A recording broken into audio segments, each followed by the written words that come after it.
Hi, my name is Will K. Wilkins. I run Real Artways, and Good to see you, Will. nice to see you too, Diane, and everybody else. I first met Bill shortly after I came to work in Hartford, and the circumstances were perhaps inauspicious. He had, on behalf of the old State House at a time when they were still trying to renovate this whole place, had put out a call for an exhibition, and they wanted artists to submit work, and the exhibition was going to be called The Streets of Hartford. And unknown to Bill, there was an artist, James Montford, whose work deals in racial stereotypes very intentionally to provoke a response.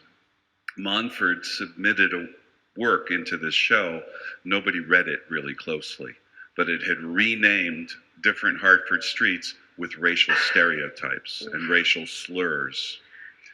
So this made the papers because a security guard at the old State House, who was, I think, African American or Jamaican, read the actual words on this and said, "This is outrageous," and Bill removed it from the show. So Tom Condon and his friends at the Hartford Courant put a big headline up on the paper that said, "Artwork censored at Old State House." I had just come to town, and I happened to be aware of Montford because he had done a project with Real Artways, so I thought maybe this is the right opportunity to get to know Bill Faude. It's a great story. So I called him up, and what I got to know about Bill at that point, at the beginning of our relationship, was this was a man who listened, and he was a man who had the courage to change his mind and to respond to what was going on. So the upshot of this whole thing was that Montford's work stayed removed from the show, but an exhibition solely of his work that put it in context for the audience to understand. Bill mounted that.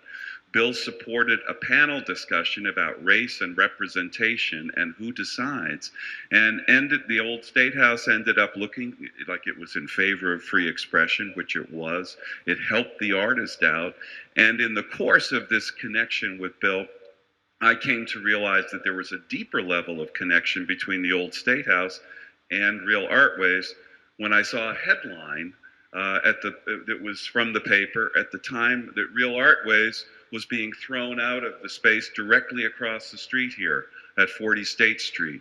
And the headline said, "Parking garage to replace avant-garde art center." I've always held Bill closely in my heart, and